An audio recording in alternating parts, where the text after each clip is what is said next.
அனைவருக்கும் வணக்கம். நான் உங்க பிரகலியா பேசுறேன். இந்த வீடியோல ஒரு சூப்பரான கதை சொல்ல போறேன். கதையோட தலைப்பு கேக்குறீங்களா? ராஜா மகளும் ரோஜா மலரும். இதான் கதையோட தலைப்பு. இப்போ உங்க கதைக்குள்ள போலாம். ஒரு பெரிய மலைக்காட்டுல ஒரு வேட்டைக்காரனும் அவனோட மனைவியும் வாழ்ந்துட்டு வராங்க. அந்த வீட்டுக்காரனுக்கு மனசுல ஒண்ணு தோணும். என்ன அப்படின்னா, நம்ம தான் உலகத்துல பெரிய வில்வத்தக்காரன் அப்படின்ட்டு அவன் மனசு நினைச்சிட்டு இருப்பான். ஏன் அப்படின்னு பாத்தீங்கன்னா, அவன் மனைவியை தூரமா நிக்க வச்சுக்கிட்டு அவன் மூக்குத்திய பார்த்து அப்படியே குறிப்பாத்து அடிப்பான். அது செதறி போய் விழும். அந்த மாதிரி தினமும் நடந்துட்டு இருக்கு.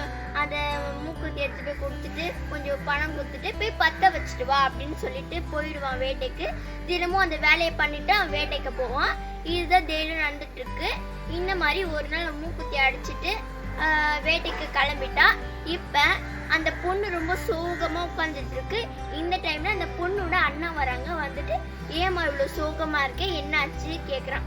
இல்லைன்னா தினமும் மூக்குத்திய பார்த்து வில்லாலா இருக்கிறான். எப்ப வேணா அந்த வில்லு என் கழுத்துல இல்ல என் தலையில பட்டு நான் இறந்து போக நிறைய வாய்ப்பு இருக்கு. அவங்க கிட்ட டெய்லியும் என்கிட்ட பயந்துட்டு இருக்க நிலைமை வந்துடுச்சு. தயவு செஞ்சு ஏதாச்சும் பண்ணுங்கன்னா நான் உங்களோட ஐடியா சொல்றேன், அது கேளுமா அப்படின்னு சொல்றான். என்ன ஐடியா பாருங்க. இப்ப இந்த பொண்ணோட அண்ணா ஒரு ஐடியா சொல்லிட்டு போனாங்கல்ல, அந்த ஐடியாவை அவன் மனசுக்குள்ள வச்சுக்கிறான். இப்ப மறுநாள் ஆயிடுத்த உடனே அவன் அந்த வேட்டைக்காரன் வீட்டுக்கு வர அவன் மனைவியை தூரமா வச்சுட்டு அம்பு விற்கிறான். அவன் மனைவி ரொம்ப சந்தோஷமா கேஷுவலா இருக்கா. பார்த்துட்டு, என்னடி இவ்வளோ சந்தோஷமா இருக்க, எப்பவுமே ரொம்ப பதப்பா இருப்பியே, ரொம்ப ரொம்ப டென்ஷனா இருப்பியே, இப்ப என்ன ஆச்சுன்னு கேட்குறான். நீங்க என்ன போங்க, உங்களோட எவ்வளோ பேர் உலகத்துல பெரிய விழுவுத்தக்காரர் இருப்பாங்க, நீங்க ரொம்ப பெரிய விழுவுத்தக்காரன்னு நினைச்சிட்டு இருக்காதீங்க, உங்களோட எத்தனையோ பேர் இருக்காங்க அப்படின்னு சொல்றான்.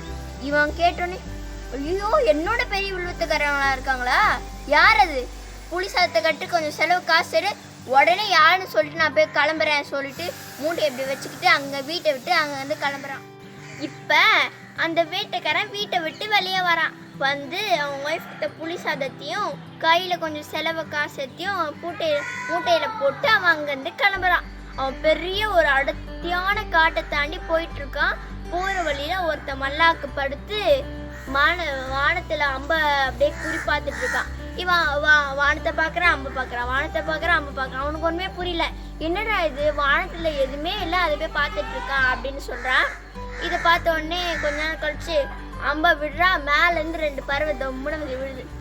ஆஹா, நம்ம மனைவி சொன்னது கரெக்டு தான், நம்மளோட நிறைய விழுவத்தக்காரன் இந்த உலகத்துல இருக்காங்க அப்படின்னு சொல்லிட்டு போய் அவனை கூப்பிடுறான். ஐயா, என்னோட பெரிய விழுவத்தக்காரன் நீங்க, என் ஒய்ஃப் சொன்ன மாதிரி நிறைய பேர் இருக்காங்க, நம்மளோட எத்தனை பேர் இருக்காங்க, வாங்க நம்ம போய் தேடலாம் அப்படின்னு சொல்லிட்டு 2 பேர் அங்கிருந்து கிளம்புறாங்க. இப்ப அந்த 2 பேரும் அங்கிருந்து கிளம்புறாங்க. பூர வழியில் ஒரு பெரிய கிணத்தை பார்க்குறாங்க. தண்ணி ரொம்ப சுத்தமாக நல்லா இருக்குது. அங்கேருந்து கொஞ்சம் தண்ணி குடிச்சிட்டு அங்கே ஒரு புளி முட்டை சாதத்தை விரித்து சாப்பிட்டுட்டு தண்ணி குடிச்சிட்டு அங்கேருந்து கிளம்புறாங்க. கிளம்பிட்டு போயிட்டே இருக்கவங்க ஒரு பெரிய மலை பார்க்குறாங்க. அவங்க ஒருத்தர் சப்பளங்கால் போட்டுட்டு 2 கட்டை வரல அப்படி பிடிச்சிட்டு ஹோன்றாங்க. மேலே போகிறான், ஹான்றாங்க, கீழே வரான். என்னடா இவன் மலை உச்சியில் பார்த்தா அங்கே இருக்கான், கீழே பார்த்தா இப்படி இருக்கான். அவங்க இப்படின்னு பார்த்துட்டு இருக்காங்க. அவனுக்கு ஒண்ணுமே புரியல. நியாயம் பண்றானா, மந்திரம் பண்றானா, என்ன நம்மளை ஏமாத்துறானா ஒண்ணுமே புரியல அவங்களுக்கு. ஐயா இருங்க 2 பேர் போய் பிடிக்கிறாங்க. அவனும் கண்ணை தண்டு பார்த்துட்டு என்ன அப்படின்னு கேட்குறான். நான் தான் உலகத்தை பெரிய வில்லுவத்தக்காரன்னு நினச்சிட்டு இருந்தேன்.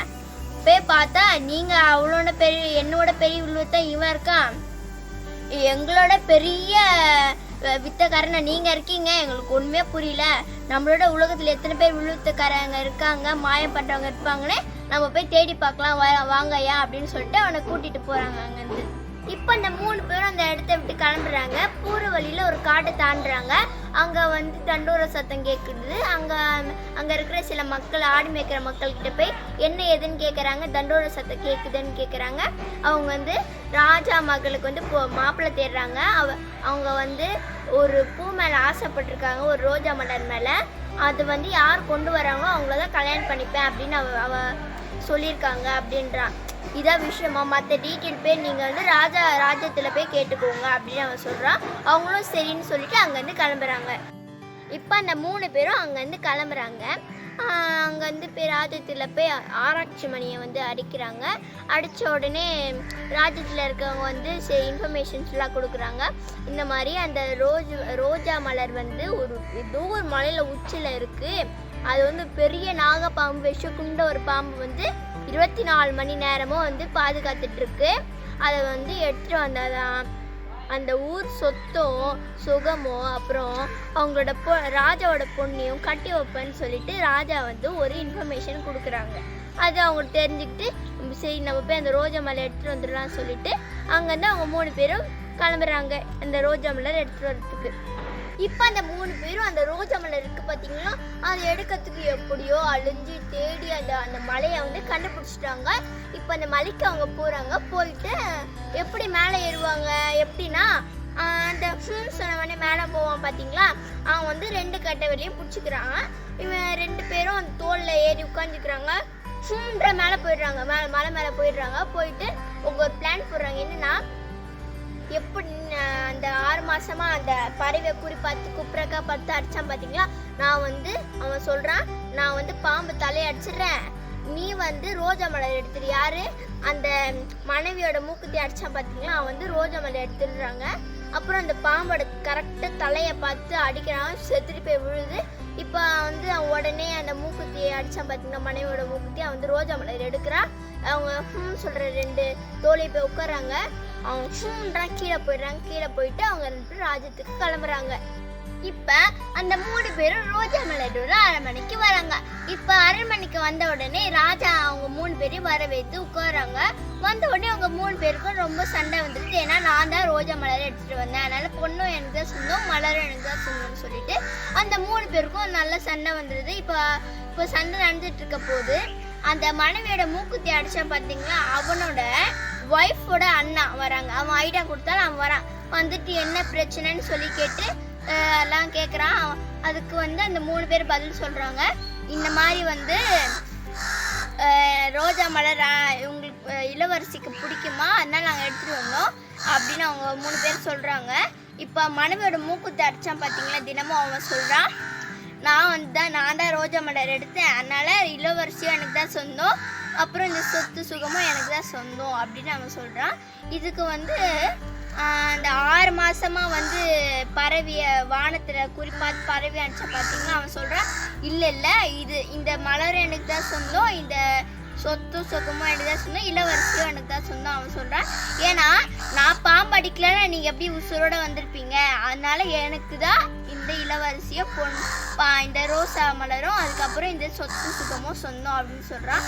அதுக்கு என்னப்பா இப்படி சொல்கிறீங்க அப்படின்னு சொல்கிறான். அந்த 2 கட்டை வரல பிடிச்ச சொல்ல மாதிரி மலை மேலே போனா பார்த்தீங்கன்னா மலை மேலே அவன் சொல்கிறான் என்னடா இப்படி சொல்கிறீங்க, நான் தான் மலை மேலே உங்களுக்கு கூட்டு போனேன், இல்லைன்னா நீங்கள் எப்படி ரோசா மலரையும் எடுத்துகிட்டு வந்திருப்பீங்க, அதோட இளவரசியும் உங்களால் எப்படி கைப்பற்றிக்க முடியும், அதனால் எனக்கு தான் அந்த ரோஜா மலர் இளவரசி சொத்து சுகம் எல்லாமே எனக்கு தான் நீங்கள் தெரியும் தரணும் அப்படின்னு அவன் வந்து சொல்கிறான். இப்போ இந்த மாதிரி நடந்துட்டு இருக்க போது அவன் சொல்கிறான், அந்த வேடச்சியோட அண்ணா சொல்கிறான் இருங்க நீங்கள் சண்டை போட்டுட்டு பஞ்சாயத்தில் முடிச்சுட்டு வாங்க, அது வரைக்கும் அந்த ரோஜா மலரை என்கிட்ட கொடுங்க நான் வச்சுக்கிறேன் அப்படின்னு அவன் சொல்கிறான். அது மாதிரி அவங்களும் சண்டை நடந்துட்டு இருக்கு. இவன் வேடச்சோடான வெளியே அரண்மனைக்கு வெளியே போயிட்டு ஆராய்ச்சி மணியை வந்து அடிக்கிறான். 3 முறை அடிக்கிறான். எல்லாரும் ஓடி வராங்க. வந்துட்டு அப்போ இளவரசியும் வருவாங்க. இளவரசியும் வராங்க. வந்துட்டு அந்த ரோஜா மலர் பார்த்து மயங்கி கீழே வந்துடுறாங்க. கீழே வந்துட்டு கொஞ்சம் தண்ணிலாம் தெளிச்சுட்டு எழுப்பின உடனே இதுதான் உண்மையான ரோஜா மலர், அதனால இந்த ரோஜா மலர் எனக்கு ரொம்ப பிடிச்சிருக்கு, அதனால நான் இவரே மேரேஜ் பண்ணிக்கிறேன்னு சொல்லிட்டு அவங்க 2 பேருக்கும் ஆடம்பரமாக கல்யாணம் ஆகி முடிக்குது. இப்போ அந்த 3 பேரும் ஓடி வராங்க. கல்யாணம் முடிஞ்சோடனே என்னையா நான் தான் ரோஜா மலர், நாங்கள் 3 பேரும் சேர்ந்து ரோஜா மலர் கொண்டு வந்தோம், இவனுக்கு போய் கட்டி வச்சிங்களே, ரோஜா மலர் வச்சா போதுமா, நாங்கள் தானே கஷ்டப்பட்டு எடுத்துகிட்டு வந்தோம், என்ன இப்படி பண்ணிட்டீங்க அப்படின்னு கேட்குறான்.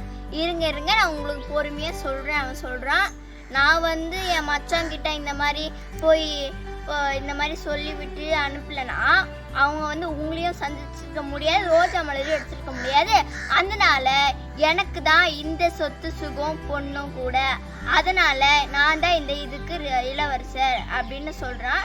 அப்புறம் வந்தீங்க கொஞ்சம் சாப்பிட்டுட்டு போங்க வயிறு நிறைய சொல்லிட்டு சொல்கிறான். அவங்களும் சாப்பிட்டுட்டு எங்கேருந்து கிளம்புறாங்க. அப்புறம் அந்த வேடச்சியோட அண்ணனும் அந்த இளவரசியும் நல்லா அந்த அரண்மனையும் நல்லா ஆழ்ந்து சந்தோஷமாக இருக்காங்க.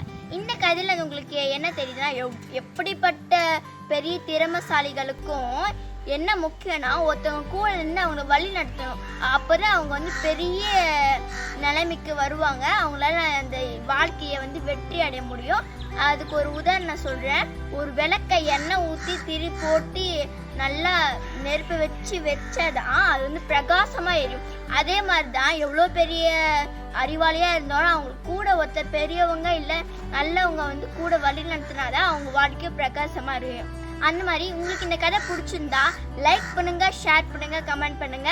அதே மாதிரி புதுசாக இந்த வீடியோ நீங்கள் பார்க்குறீங்கன்னா மறக்காம நந்தினிக்கு சப்ஸ்கிரைப் பண்ணிடுங்க. இந்த கதை உங்களுக்கு பிடிச்சிருந்தா மறக்காம எல்லாருக்கும் ஷேர் பண்ணுங்க. நன்றி, வணக்கம்.